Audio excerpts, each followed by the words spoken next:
Jay, I must say, I can't think of another book that is more important than the Liz Pelly book. And I was so bummed that I was traveling and I couldn't be there for the interview, but I am so excited to be presenting this because this is just really a fascinating and horrifying book, but it is a must read for anybody in the business. Yeah, absolutely. I was so thankful that Liz sat down with me to talk about her book, Mood Machine, The Rise of Spotify and the Costs of the Perfect Playlist. You know, she had hundreds of interviews with industry insiders and former Spotify employees, as well as some musicians that were involved in some of these things like ghost artists and functional music and perfect fit content. And we'll get into all of this in the interview, but do yourself a favor. Grab this book. It is one of the best that we've read in years. So without further ado, here is Liz Pelly, the author of Mood Machine. Let it roll. Stand by for transmission. This is London calling. Wake up! The revolution is at hand! Your morning coffee is on the air. On the air. On the air. On the air. On the air.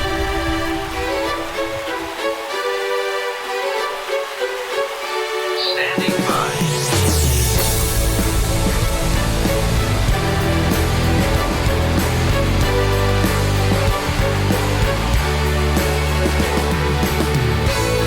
Your morning coffee, the weekly music news for the new music business. It's the highly curated, agitated, advocated, moderated, and liberated digital music information that you need to know. We are your digital music authority. And now from our studios in Hollywood, California, here's your hosts, Jay Gilbert and Mike Etchart.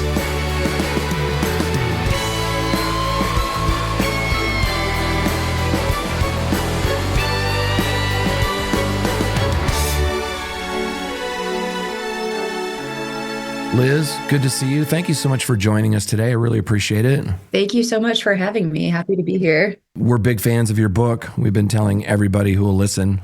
Talk a little bit about the setup. Like, what made you decide to write this extensive book? I know you'd written some articles in the past, but what was sort of the reasoning behind putting this all together? Yeah, it's interesting, because when you write about something for a long time, I started working on my first article about Spotify in 2016. And I think that the things that initially interested me in writing about the company in 2016 are different than the things that made me interested in continuing to write about the company over the years. When it came to the book specifically, like pretty soon after the first article that I wrote for The Baffler in 2017 is this article called The Problem with Muzak. And right after that article came out, some people started contacting me. Have you ever thought about turning this into a book? Like, are you thinking about doing a book, like publishers and agents and things like that? But at the time, I think with a subject like this, like, the streaming economy, the influence of streaming on musicians and listeners, it changes so often.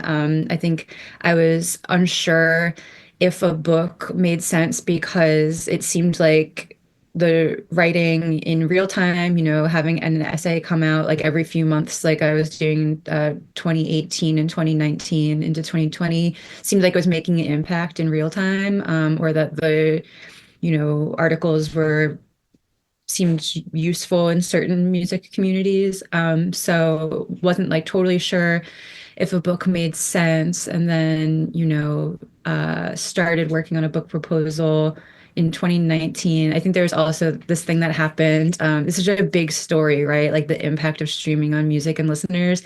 I started experiencing this thing around 2019, 2020, where I would write an article about some aspect of Spotify's impact on music. And I immediately would get, people emailing me in the comments, well, what about this? What about this? You didn't write about this. And I'd say, oh, well, I actually wrote an essay about that 3 months ago. Here's the link. Or like, no, I'm going to get to that. And I started realizing that, like, in some ways, to talk about the impact of the platform economy on music does require maybe more context. And yeah, so I started working on the book, and then that was, yeah, it was around 2022 that I started working on it seriously.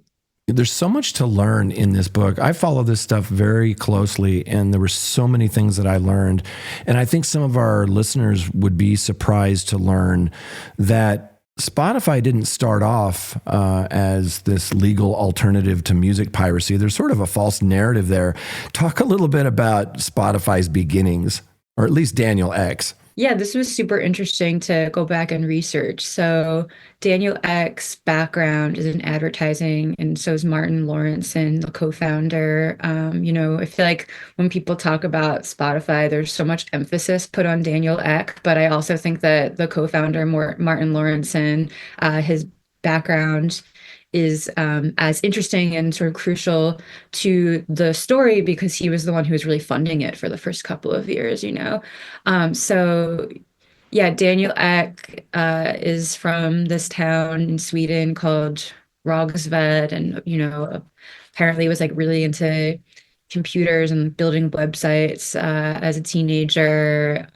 He applied to a job at Google when he was like 16, and they said, try back when you have a college degree. And instead, he built his own open source search engine.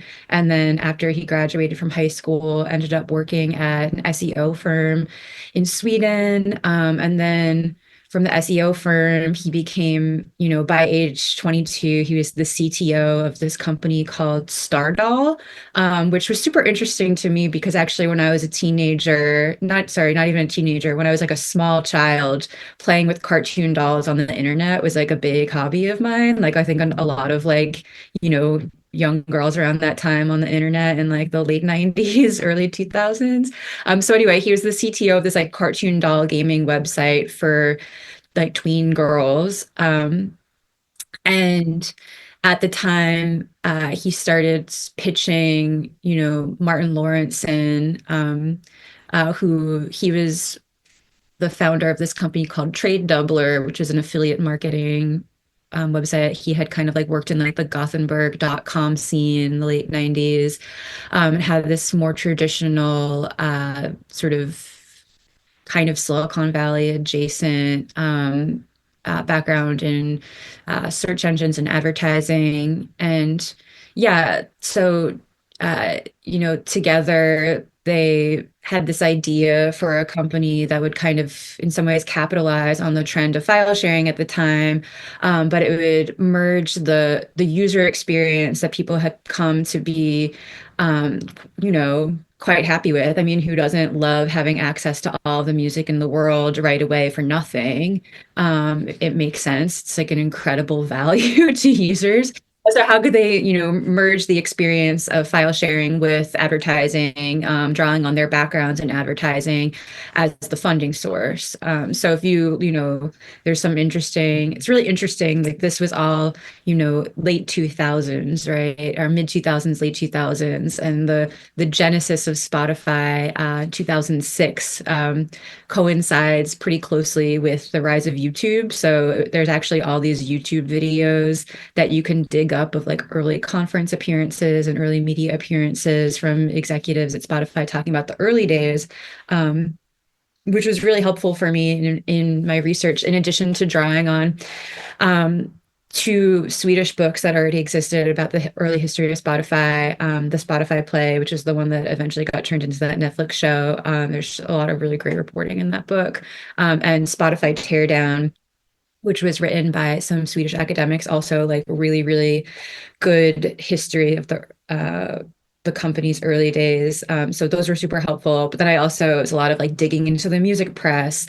from the time, and these YouTube videos, looking at like early conference appearances by Martin Lawrenson and Andres N., who was their first employee in 2006.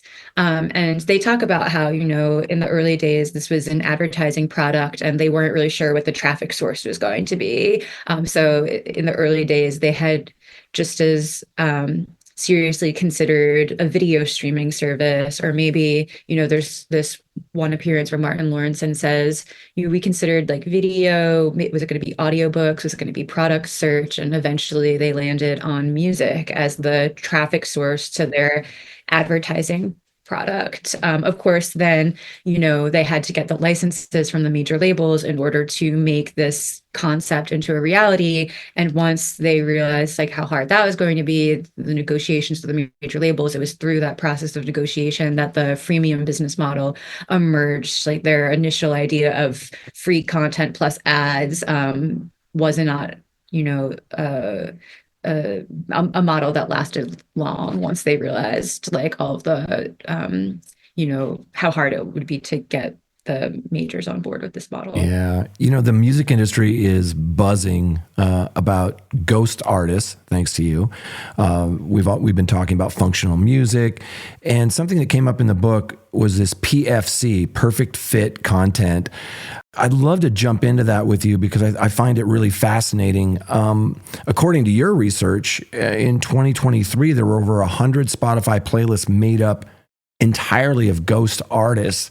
Talk a little bit about what you discovered about ghost artists, and functional music and the PFC thing. Yeah, happy to talk about it. And that's definitely one of the, the book is reported criticism. So it definitely has a perspective shaped by my own like background and relationship with music. But there are a couple of investigations in the book that I think, regardless of your ideas about the solutions to, the corporate influence on music, I think hopefully these investigations are interesting and useful to anyone who cares about music. But yeah, so the fake artist thing, it's really interesting. Basically, as soon as I started writing about Spotify, in my first article came out in 2017, like a couple days after it came out, someone I know who owns an independent record label sent me an email and said, great job, interesting article, but you have to research the fake artists on Spotify. Like, and this was 8 years ago. And I, immediately thought like, oh, that's wild. Like, is that a thing? And then talked to other journalists, like a good friend of mine who also was covering the streaming beat in those days, David Turner, who ran the newsletter Penny Fractions for many years. He also was looking into this at the time. And so we talked a lot about it. And, it turns out that Music Business Worldwide had been covering it already. They had done an article as early as 2016, I believe, that a source had told them that Spotify was filling its playlists with, fake artists that were in categories like, different mood playlists, classical, jazz, ambient, lo-fi, hip hop beats.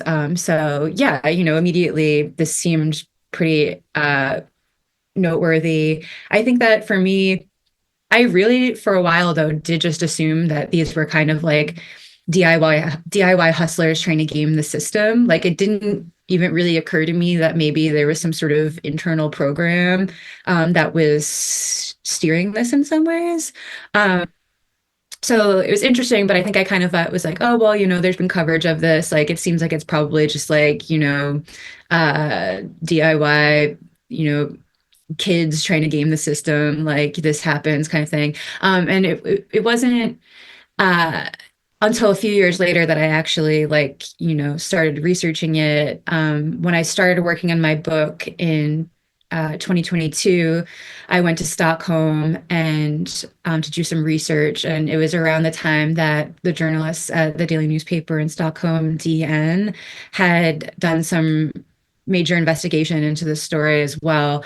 And they were able to use copyright documents that they got access to show how, it actually was this really small handful of songwriters in this specific instance who were responsible for, hundreds of tracks attributed to hundreds of different monikers that had prized placement in these first party mood playlists. So when I went to Sweden, I interviewed them, and something that was really interesting to me is not only had they used the copyright documents to prove that it was this small handful of songwriters responsible for all these tracks, but they also pieced together this direct connection that existed between a former, senior music programming executive at Spotify and the founder of one of these ghost artist companies, or one of the companies that's tracks were constantly appearing on these playlists, Firefly Entertainment. So I think for me, that was kind of like, oh yeah, like, there's a connection between Spotify and these companies. It's not just like, DIY hustlers. And then I started doing a lot more digging, talking to musicians. I was able to get in touch with some musicians whose tracks were, in some of these playlists, who are making music for some of these supposed ghost artist stock music companies. And then, yeah, started like interviewing former Spotify employees. And when I really started digging into the research, I was able to review some internal communications and like internal documents and stuff, and was able to piece together that yeah, there is this small team within Spotify that exists within the broader editorial operation. That's this group of playlist editors that are specifically responsible for looking after some of these more like mood and background playlists, and that they also, there are these specific group of licensors that are these companies that are commissioning these tracks from musicians at less than favorable deal terms. And then they're, through observing communications, it internally, Spotify like calls this perfect fit content. They describe it as music commissioned to fit specific moods and playlists at improved margins. So it's really clear that it's a cost saving initiative for them. And then I was able to, review specific instances of senior executives, going to the certain playlist editors and saying, okay, like, here's new tracks from this licensor, like make sure we prioritize these. So there's, clearly some sort of privileged relationship there. And yeah, it's interesting. It's a story that's been in the music business press for a long time. There's been a lot of speculation on social media about it, Reddit threads, viral Twitter posts, people asking questions. And there's still more questions that I have. It's not like every single question that I have, I was able to get an answer for. But I am glad to be able to contribute some, research and some increased transparency around it. Yeah, well, absolutely, because we did in the music press, they speculated on a lot of these things, but the difference is you uncovered that this is a thing, this PFC, and that there's a program behind it, and there's a process behind it, and we sort of assumed some of those things. But it was super interesting seeing what you uncovered. I'd love to talk just briefly about some of these models of how the rights holders get paid. Excuse me. So some people think that Spotify doesn't pay artists enough, but as you point out, they don't typically pay artists, they pay the rights holders, and that's usually the label. And if you have a bad deal with your label, you need to fix that. But talk a little bit about pro rata versus user-centric and these payout models. So I think that one of the main issues with pro rata is, well, one, that it's like incredibly complicated and sort of hard to explain, certainly like not super easy for your average musician or even like listener, certainly not your average listener to really like wrap their heads around it. And also, because of the black box nature of contracts that exist between the rights holders and the streaming services, there are things that we know about it, but there are also a lot of questions about, the way in which different contract deal terms might be inevitably, affecting the model for all artists. So, lots of questions. But yeah, pro rata is basically this complicated revenue share model where payments are not made on a per stream basis. They're made according to market share, or what the streaming services call stream share. So there's a certain amount of revenue that comes in the streaming services. Like Spotify takes its 30%, and then there's this royalty amount of the revenue that goes into the eligible royalty pool, that is affected both by the amount of the revenue that goes to the recording rights holders and the amount of revenue that goes to the publishing rights holders. And those percentages are determined by the contract. So it's actually hard to know exactly what, but according to industry reports and things that we just know from people talking about it over the years, it seems that 52% of the revenue goes into the recording royalty pool, and then then it gets the exact payment that goes to a rights holder is on a pro rata basis. So if a rights holder has 20% of the total streams on the platform in a given royalty period, then they would get 20% of what's determined to be the eligible royalty pool per the terms of their contract.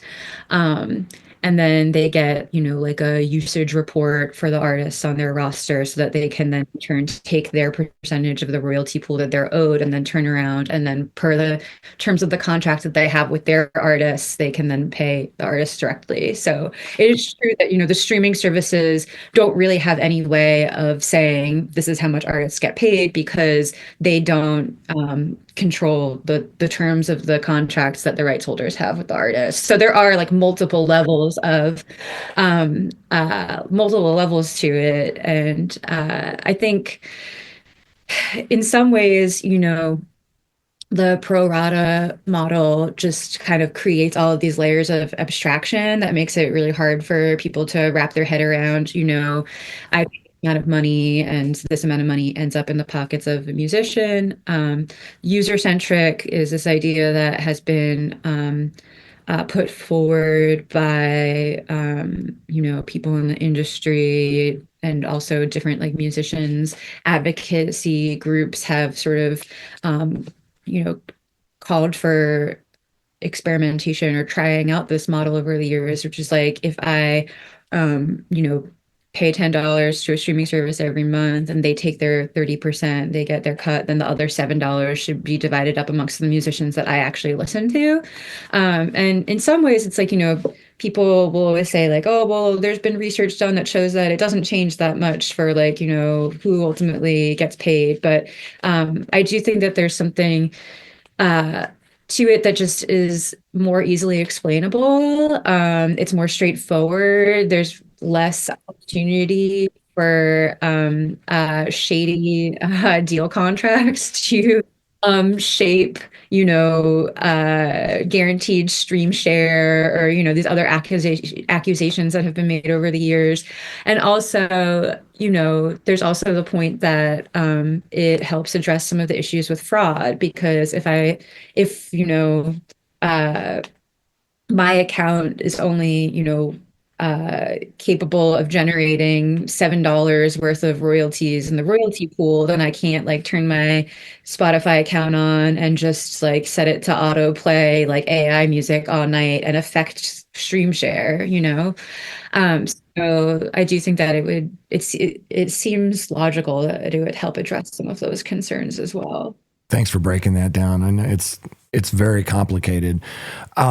Chapter 12 was one of my favorite chapters. You point out in the book that there's an article by Eric Drotz, or actually it's a book, Streaming Music, Streaming Capital, and he wrote that Spotify had partnered with the following companies surrounding data. And I was really surprised. I don't know why I was, but I didn't realize that there were more revenue streams for Spotify than the subscriptions, whether it's ad-based or premium, and then sort of those ad things, that they have, whether it's marquee ads or discovery mode or those types of things. But you point out that there's also this business of data. And Eric Drotz pointed out that Spotify has partnered with Facebook, Uber, Tesla, Tinder, Virgin Airlines, and others.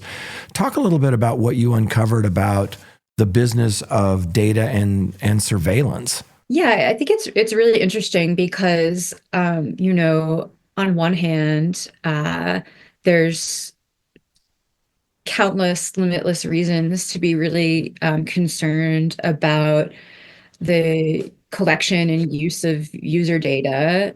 It also is sort of like, a selling point for them in some ways to their advertising partners. Like if you look in the ways in which Spotify sells itself to the advertising industry, they use phrases like, the more they stream, the more we learn, which in some ways it's like, that feels kind of troubling from a surveillance perspective. But to them, it's kind of like a selling point. So I've always been a little bit uh, you know, confused when it comes to critiquing the surveillance capitalism model in relation to Spotify, because it does seem like sometimes when it comes to all of the user data that they claim to collect and what they claim to be able to do with all of this user data, like for example, I talk about their partnerships with these various like neuromarketing firms, which it's not hard to find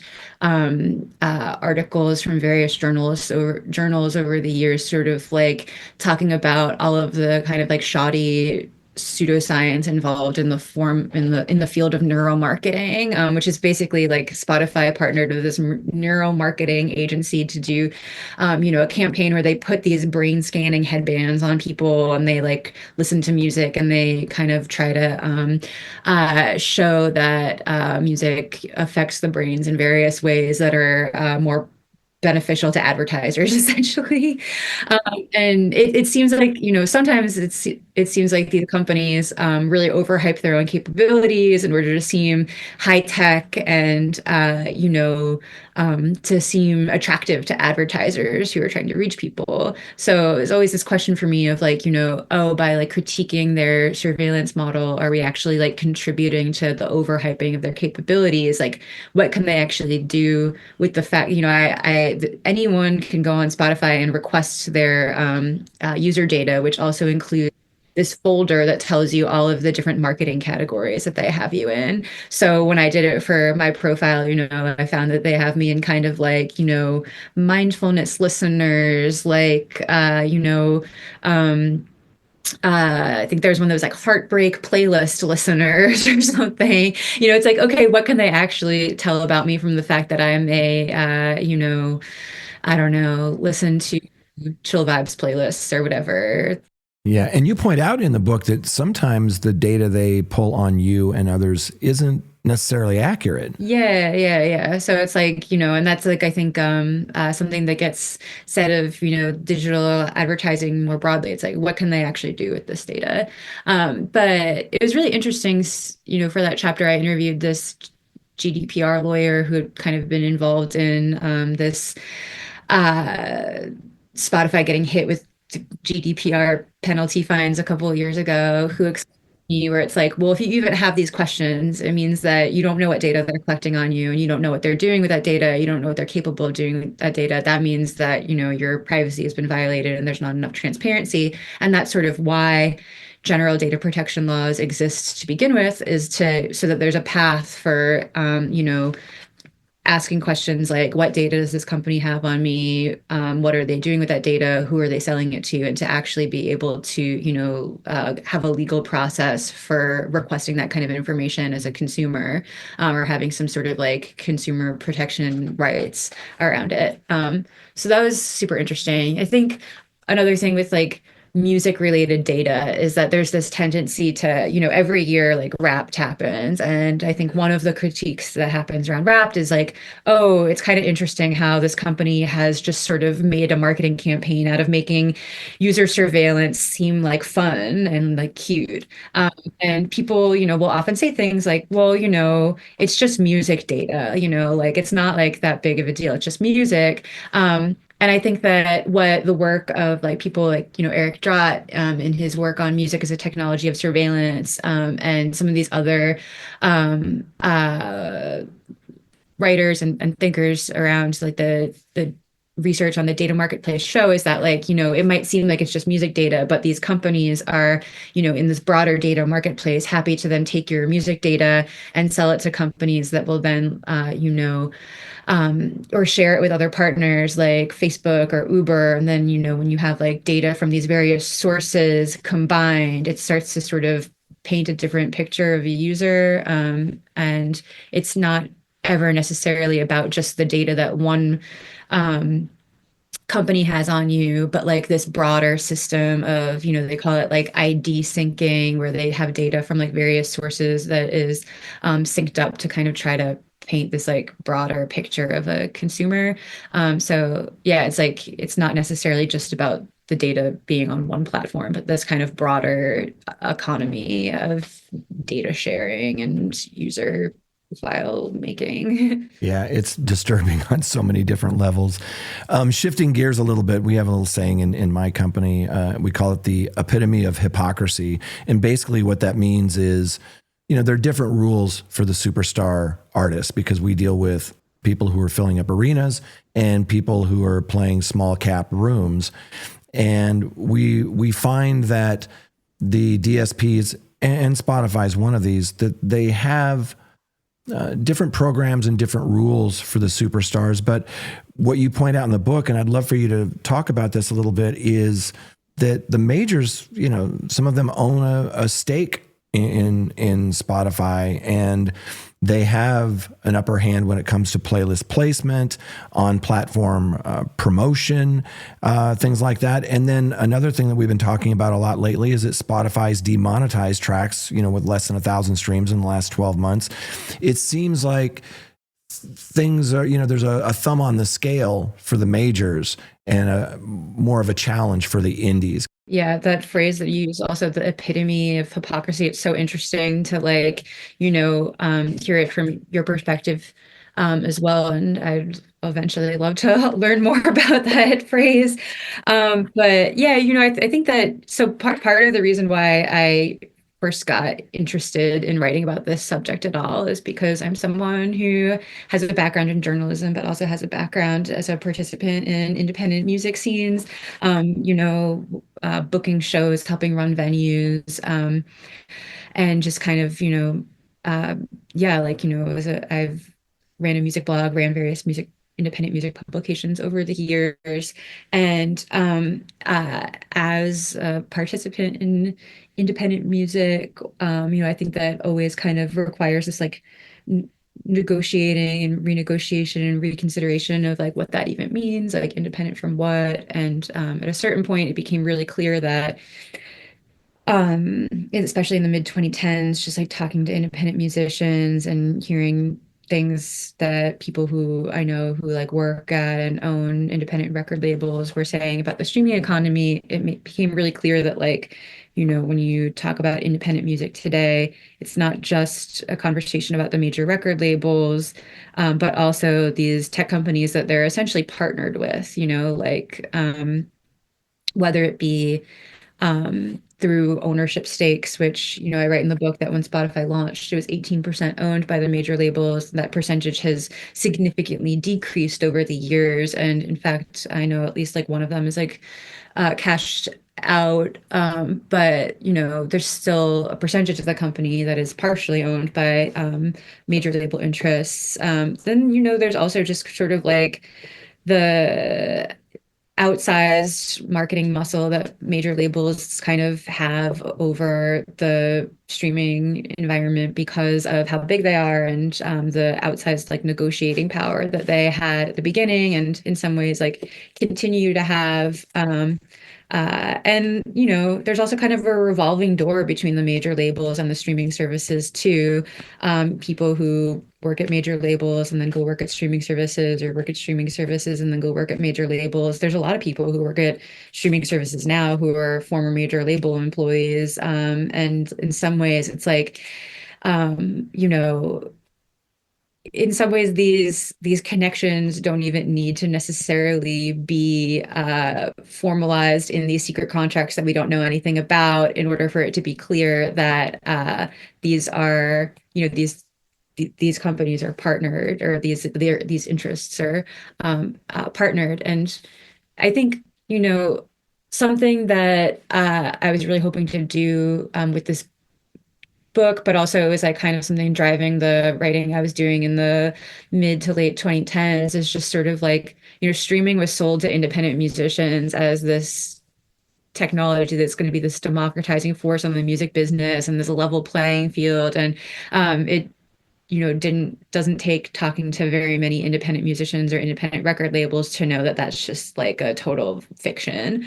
And part of the book, I think, is kind of like debunking that narrative in some ways. Like, it's not a level playing field. And also, like, I talked to there's this great quote from someone from the band Deerhoof that's like, the idea of the level playing field as like this gift for independent musicians also is kind of in some ways funny, because it's not just that you have been given the chance to compete with major label pop stars on these platforms. It's like you're forced to compete with them. So when you think about it like that, it's like it's not like you have access to a level playing field. You're forced to use the same tools as them that are set up in every way to benefit music that scales. And not all independent musicians are interested in, you know, scaling. Some are interested in, mass success, but not all. There's plenty of people who I think are just trying to, make a normal living through selling their music to the people who like it.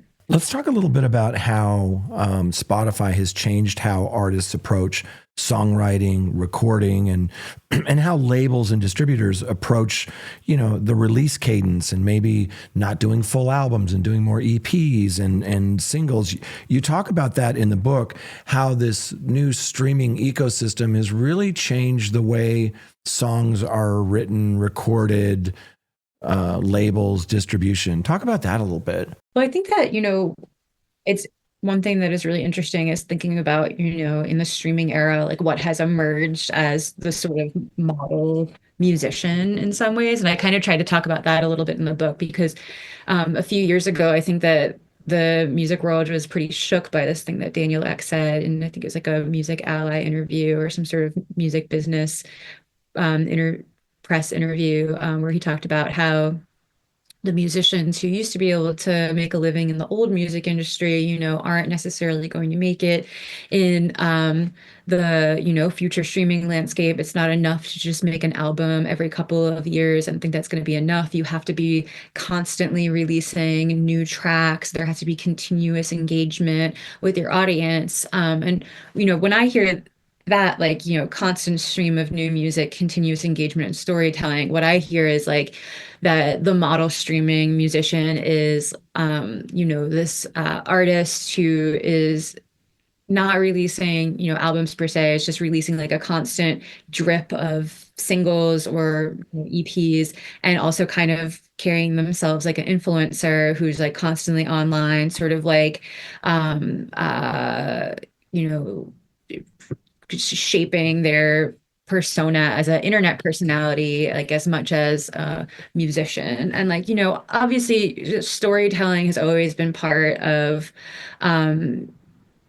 music, selling music, that's obviously not new, but I do think that there are these new increased pressures on musicians to, um, you know, uh, more music, more content, and you hear this all the time, like from musicians about the pressures to kind of like, always be pumping out content. And it's at a certain point, it becomes really antagonistic to the work of creating music, which is a lot of work. And, I think it kind of, you like, not to just continue bringing up like really out of touch things that Daniel Ek has said, but like more recently in the press, he made a comment about how, these days the cost of creating content is close to zero. And it just, it's just so out of touch from the reality of what goes into creating music. Like, there's a lot of labor that goes into creating music, whether it be like songwriting, recording, producing, learning the songs with players. Like, I mean, it's almost ridiculous to have to outline like what the labor is that goes into creating a record. And I think that in a lot of ways, like all of that work is sort of like invisibilized in some ways by the streaming model today, or at least like, there seems to be some sort of like invisibilization of some of that labor and the way in which music has been kind of devalued. There's a quote towards the book where I'm like talking about the Living Wage for Musicians Act that was authored by the United Musicians and Allied Workers with Congresswoman Rashida Tlaib, and one of her staffers says something to me, which is that, when you stream music, you're not just consuming a song, but you're also consuming someone's labor at a really artificially reduced price. And I thought that was so well said. And yeah, it's something that really stuck with me from the interview. And that's a good way to sort of wind this down, is that near the end of the book, it's not all doom and gloom. You talk about, there's no silver bullet, but there are solutions. There are things that you suggest in the book. Can you touch on some of those? Yeah, for sure. Well, one thing is that I think, towards the end of the book, I have a lot about not necessarily payola, because payola has a specific legal definition, but, different practices of the streaming era that share concerns that people, that raise similar concerns that payola raised. So, things like discovery mode, even things like the ghost artist stuff. And I do kind of point to some suggestions that people like Kevin Erickson from the Future of Music Coalition have made over the years, in terms of different ways that the FTC could get involved to create some new laws around digital payola. So there's, a specific part of the FTC Act that would give them the power to sort of, do some oversight of contracts between the streaming services and the major record labels, streaming services and distribution companies. And I think that like the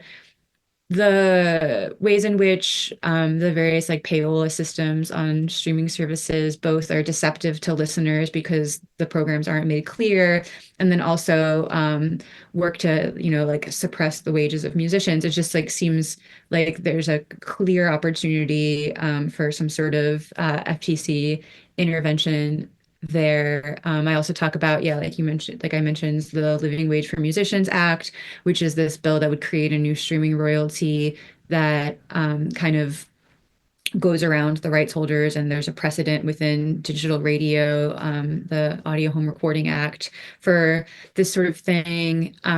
I talk about the Protect Working Musicians Act, which would make it more easy in the United States for independent musicians to form unions. Right now in the United States, because independent musicians are considered independent contractors, there are a lot of obstacles to independent musicians organizing and trying to have a collective voice. So to talk about some things like that, and then I also simultaneously point to some different instances of musicians completely outside of the mainstream music business, working together to try to advance alternative ways of thinking about directly supporting artists, whether it be through like buying music, subscription models, cooperatives. I talk about, the role of the public library and grant making and public funding could have in creating ways of supporting the arts outside of the music business, because I think that that's like a important piece of the puzzle as well. Other countries do so much more to support the arts, and in the United States, we kind of have just left it entirely up to the music business in a way that I think leaves certain types of musicians behind. It shouldn't be fully that we completely rely on the music business to be the only source of funding for music. So public funding would also be, I think, an interesting part of the equation. Liz, I can't tell you how much I enjoyed reading the book. It's Mood Machine, The Rise of Spotify and the Costs of the Perfect Playlist. And I read that there's an audiobook version that you narrate, which should be fun. Where can people learn more about your work and learn more about you, Liz? Thank you so much. Yeah, so my website is lizpelly.info, and you can find out more there. Awesome. Thanks so much for joining us. Much appreciated. Thank you for having me.